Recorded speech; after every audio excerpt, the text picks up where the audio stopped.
This show is brought to you in part by viewers like you who joined a Patreon or become YouTube members. Thank you. And if you could, hit the like button and subscribe if you want more Browns-focused content. All right, Derek. Browns, Steelers week. It's always the weirdest week in football whenever Cleveland goes to Pittsburgh. It's always. That week is so strange. I don't know what Cleveland, like Pittsburgh coming to Cleveland feels like for you, because I'd imagine that's also been kind of strange the last few years, because you get the Jameis Snow game. Like, there's been a lot of like weird games between these two franchises. This one, it looks like an all-timer, right? Browns starting a rookie quarterback. Then we just made, two trades? And traded Joe Flacco to Cincinnati. Tyson Campbell, maybe he plays this week, maybe he doesn't. So maybe the Browns might be short a corner this week. Pittsburgh coming off a bye week. Cleveland coming off of the international game, which is an interesting wrinkle because that means they chose this, right? Yeah, that is true. I don't know. I think the big thing for me with the Cleveland games, as always, I'm just glad that Pittsburgh isn't going to Cleveland on Thursday night. That seems to be when they've had their biggest issues. But what's kind of funny is, of course, you mentioned the trades with Flacco. Like, Flacco's going to Cincinnati, and the Steelers have to go to Cincinnati this Thursday. So after they play the Browns, and like that's kind of one of those things where I do think that the Steelers are more talented than these two teams, but at the same time, it's like it's AFC North ball. The Steelers don't ever win by anything more than a heart attack in any game, regardless of opponent. And then, like coming out of like Browns week and even like Bengals week, like you're going to be like beat up. It seems like I think the Bengals are kind of like non-functional on both sides of the ball, whereas like the Browns have a good defense that obviously scares you. But yeah, it's interesting. I think the rookie quarterback element of him like making his second start is definitely kind of throws a wrench into it a little bit, because like Gabriel has a lot of college film, but second career start in the NFL. So what's the offense going to look like? It felt like last week, I've already kind of watched the film of the Browns-Vikings game on both sides. It felt like Stefanski was very obviously trying to put the offense on some training wheels. So I'm just curious on like how much more that opens up as they continue to grow their relationship together. But I would say the most impressive players on the Browns to me so far on film this season, Quincy Jenkins, I think I was too low on him coming out of the draft. I've been really impressed with what he's put on film. And then Malik Collins has been unbelievable this season. I have no idea. Like, he's always been pretty talented, but this might be like his best like 5-game stretch of his career. And I feel like I don't know if it's just the Myles Garrett boost that he's getting or what, but he looks just unbelievable rushing the passer. Yeah, I know they told him to lose weight because they just wanted him to get downhill all the time, and maybe he's downhill. He's in the backfield every play. Yeah, 26% pass rush run rate last week, right? Like, I mean, he was better than Myles in that game versus Minnesota. Yeah. So yeah, he's been fantastic there. But you kind of talked about Quinshon. He's been an interesting one, right? Because when the Browns drafted him, I would say of the major picks, right? Like, we're not talking about Shador or something like that, which has been a polarizing pick, or Dylan. Has it really? I didn't know that. The Shador thing, I don't know. It wasn't even polarizing when they made the pick. Everybody was like, yeah, it makes sense. And then after, it's like, people are running around doing all this crazy shit with them. And it's unfortunate because I don't think he's really done too much to encourage it. I think it's just kind of his lot. And I just find that as a hard way to try to develop, right? When so many people are, when you move from third string to second string potentially, and that leads first take, I don't know how you can develop, right? Like, that's just that's not a silly season. Yeah, it's like you either just, I don't know what the Browns can really even do there other than just shut it all down and just not let the media in, which wouldn't be good. So. Yeah, that part aside, I thought the Quinshon one, for where they took him, was the one where I think the fans had a lot to say, right? Hmm. Or even like the scouting community had a lot to say. Where with him, was he better than Travion? I don't know what's going on with Travion in New England right now, but like, was he better than Travion?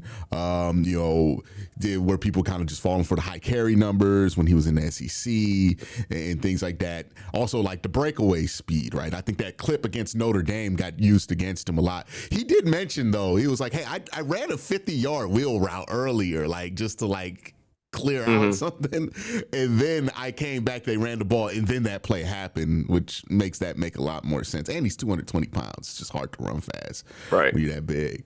But from what was it about Quinshawn that you think people kind of did not give enough credit to in his game, that's showing up now as a pro? Because he looks like a legitimate guy at the running back position. Yeah, I mean, some of the numbers kind of bear out what you're seeing on film too. I think though, number one thing is like just keeping this like on field, obviously, but not to get into why he wasn't Mm-hmm. practicing, but the fact that he was able to basically come out and didn't have any sort of like training camp to my knowledge, and he just comes in and immediately like he's getting 20 to 25 touches.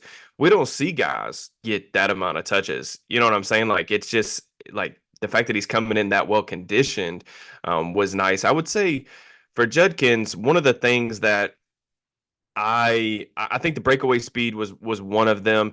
I just don't know if I saw the I don't know if I saw as much like explosiveness on his tape like the longer that he was in college. It felt like a lot of like him getting to the second level and immediately just trying to like lower his shoulder, and the success with that was sometimes a little bit mixed against better competition. I was just curious on how that was going to translate. And then I think that at Ohio State his film was I don't I don't want to say it wasn't good. It just like he didn't run with as much patience. I felt like it Mm-hmm. was all just like I'm 220 pounds. I'm just gonna try to like run you over. And I think that there are a time and place where like the run design or what the picture looks like in front of you. That's just the best course of action, right? Like you try to get 3 yards, keep your offense ahead of the 3, 4 yards, keep your offense ahead of the chains. But I just didn't see the patience in terms of like setting up his blocks. What I think that Cleveland's done really well is like their offense right now, it just I don't know what the numbers say, but it's a lot of like gap scheme stuff. So I mean, it's like G lead, they're running power, they're running counter, getting him, and even like duo. Like I think they ran it like 3 or 4 times where they motion fanning across like on a short motion, he returns, and then they run duo to that side. And what that does is really it just gets Judkins downhill, and I think he sees the game better like that than if you're Mm-hmm. trying to run a bunch of like wide zone and the gaps kind of changing on the fly for him. So I think it's good. It's a good scheme fit, but I think he's showing more burst than I gave him credit for coming out. Like he looks really good. I think there's been a couple times where he's really, I think the key that you want to see with running backs is them kind of explode through the cut. And like once they're crossing the line of scrimmage, you want to see that real burst up the field. And I think that Judkins is showing that more than I gave him credit for. So in addition to, the physicalities definitely, translated for sure. I got two questions for you. Well, one tidbit, another question for you. The Hmm. tidbit here is, I asked Tommy Reese about the gap zone split, and I got a whole lecture about how they have to stay balanced and, how we're not going to lean one direction or the other and all this stuff. And I'm like, I looked at every running back you brought in and was like, yeah, this is gap scheme, right? Like, we're doing gap. Like, this has Yeah. got to be what we're doing. And then you look at his college numbers, it was like 80% gap. Like, I'm like, Yeah. dog, what you lying about? Like, it's not gonna make, they gonna know by week 2 what Yeah. you leaning on. Yeah. But yeah, that was fun at training camp. But second thing is, does this plus what we're seeing with Ashton Jeanty right now make you look at Chip Kelly a little strange? He's kind of a uh dominator.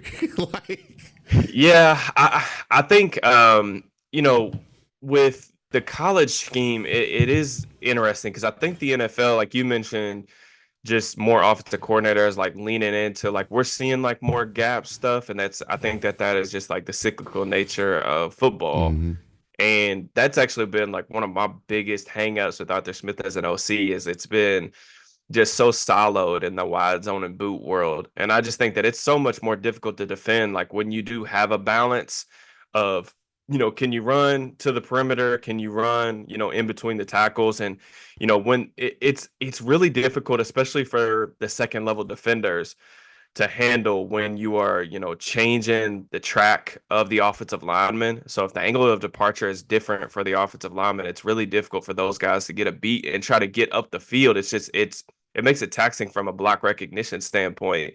And the more that you can throw at a defense, it's just the more that you can prepare for it. It's just kind of like common sense, football 101 type of stuff. So I think that Stefanski's doing some good stuff. I think the big thing for me would be it seems like that there is a lot of it's training wheels for a rookie quarterback for sure. It also seems like they're kind of trying to figure out like what Harold Fannin is as a receiver.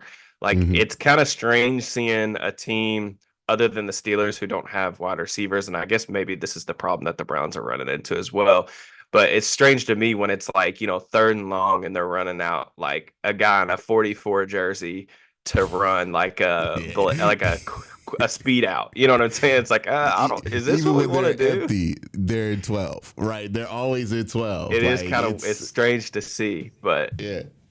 Would like to interrupt this video to give a quick word of thanks to my sponsor for today, Sleeper. All right, I got my picks for this week's contest. Let's see how I do here. So the first thing that I have is I think that it is very possible that DK Metcalf has over 5 receptions in this game, 5 or more receptions in this game. I just look at the Browns defense. They're going to be bringing in Tyson Campbell, but they're a pretty light defense secondary. They're a pretty small secondary. If you look at how the Steelers have been getting DK Metcalf the ball, it's been a lot of screens, a lot of different usage out of him. I think this would be a big week for them in their game plan to think that they can get DK Metcalf off on some screens. Jerry Jeudy, 3.5 receptions. This one has killed me so many times before, but I keep going back to it because, like, eventually Jerry Judy's going to have to turn it around. He had a good game, a couple of good games, I think, against Pittsburgh the last 2 times that he played them. So maybe this ends up being a bit of a turnaround. The 10.5 reception yards for Quincy. He doesn't get a ton of receptions, but when he does, he usually takes it for like 15, 20 yards. I expect the same result here to be the case. And in an anytime touchdown for Quinshon Judkins, obviously the Browns offense kind of revolved around him. Somebody's going to score a touchdown in this game. It's going to be Quinshon Judkins. So those are my picks. If you want to join the fun, make sure you download the Sleeper app and then sign up using the promo code Worst Take. Get a 100% match on up to $100. Again, get a 100% match on up to $100. Right now, they're doing a promo where you can get, and let me get this correct, a free $20 entry with no deposit required. And then you can also get the $100 deposit match up to $100. So make sure you take advantage of that if you're going to join Sleeper. Thanks, Sleeper, for sponsoring this video. Let's continue. Yeah, I think it's probably personnel-wise, too, because especially now that Cedric Tillman's hurt, it's like, how many playable wide receivers do you feel like you have? I mean, we had to give Malachi Corley and around. Like, it just kind of tells you where they are with wide receivers. They're just, the coven is bare right there. And they've tried. I'll give them, they tried. It just has not been successful.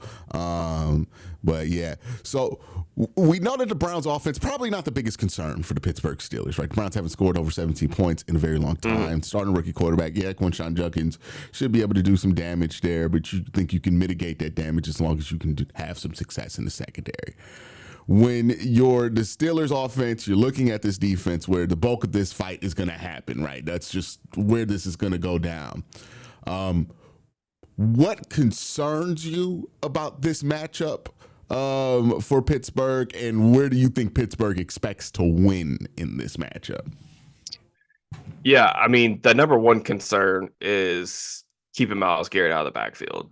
That's just, I mean, I think that that's what starts the conversation. Like every time you and I think, get together to talk Steelers Browns, is just there almost needs to be like you have to be intentional in the ways that you try to block him. But there, like, if you come out as arrogant and think that you're going to be able to get away with just putting one guy on him in certain situations, that 1 or 2 plays will be enough to like wreck your game. Like you look at the pressure rate depending on the sites you look at. I mean, their second pressure rate right now, almost 40%. Schwartz's defense is very like elementary. I mean, I think it's among the most simple defenses, and I don't think the Steelers run a very complex scheme either. Schwartz's defense is really simple. You're going to get a ton of man coverage. I actually think that the Browns have been really, really poor in some of their like cover two invert stuff like over the years. It seems like whenever they do try to play zone on the back end, it always seems a little bit more like they seem more susceptible to like allowing big plays. They've got the personnel on the back end. We'll see what Tyson Campbell looks like in this new scheme, but Denzel Ward's one of the best like cover guys. So I think you have to have a plan to get the ball out quickly, and then you've got to make sure that you're giving additional help to Broderick because like Broderick's numbers aren't like completely terrible, but it's also hard to judge an offensive tackle when Aaron Rodgers is getting rid of the ball in 2.2 seconds, every single Mm-hmm. time, and they're not really throwing the ball a ton as it is. So, Garrett's had some moments where, like, I think it was the first matchup last year, for whatever reason, they didn't get a good chip on him or left, and like he completely wrecked that first game last year and just like basically won the game for him, I felt like. So, it's always starts with Myles Garrett. I'll say like Carson Schwarzenegger is playing at a really, really high level for a rookie off-ball linebacker. If you're a rookie linebacker and you come in and as like a fan, if your rookie off-ball linebacker comes in and he doesn't look completely freaking terrible, you should be very encouraged because that is like one of the hardest positions to translate over into the pros.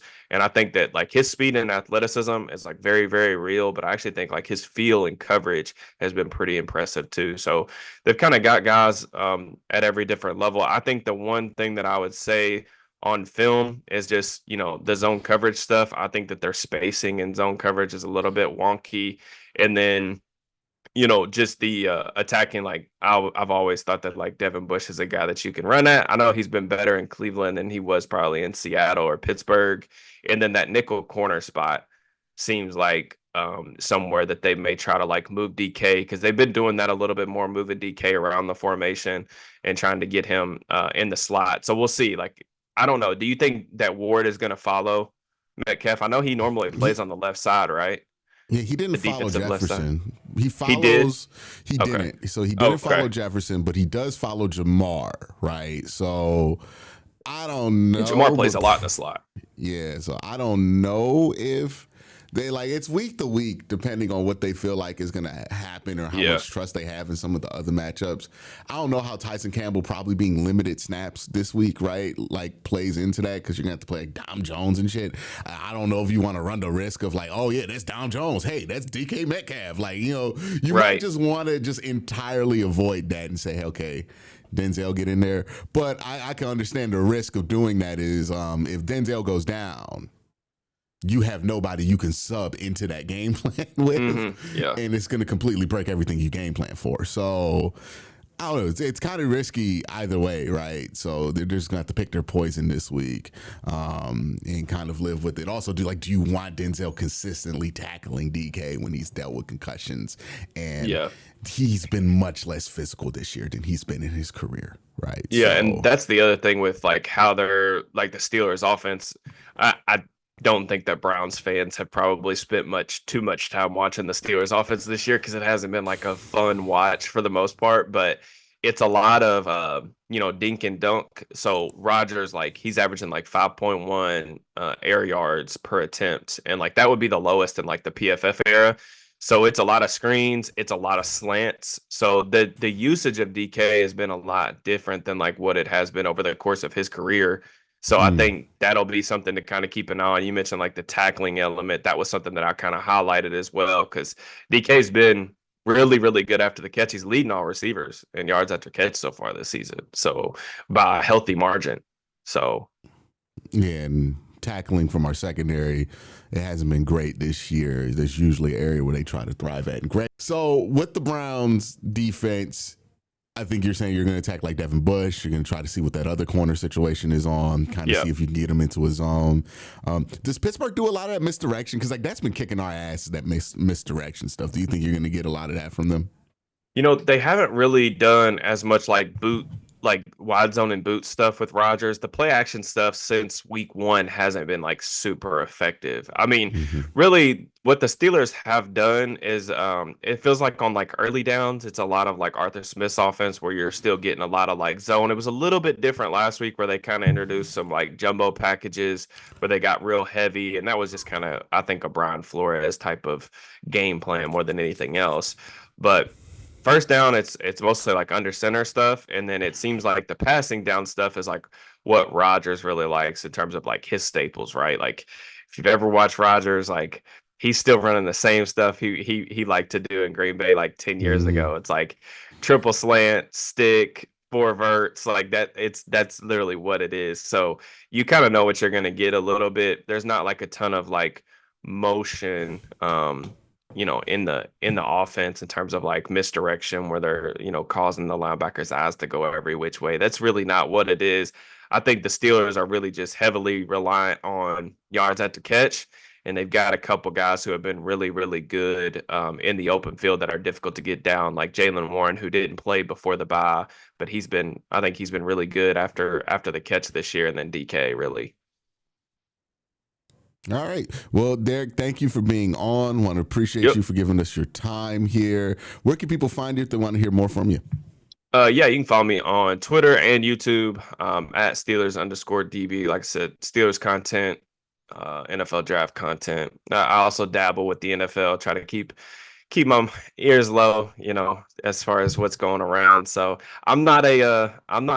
I would like to think that I'm an unbiased Steelers fan and content creator, but we'll see. I don't know. Browns fans may think differently, but I Well, I try to keep mean, it everybody has unbiased. bias, right? Everybody has bias. It's just, are you fair, right? I Yeah, think, yeah, for and sure. the answer for you is you're fair, right? Like, yeah, Yeah, you yeah, would obviously want, if you think Fernando Mendoza is the best quarterback in this class, for him to go to Pittsburgh, right? right. But you're not about to start lying about him because he gets drafted to Cleveland, right? Like, you're going to Yeah, be for fair sure, for about his sure, for sure. evaluation. So I think Yeah. that's the marker of it, right? And I think that's why I appreciate your work so much. But y'all have a great day. Have an even better night. Peace.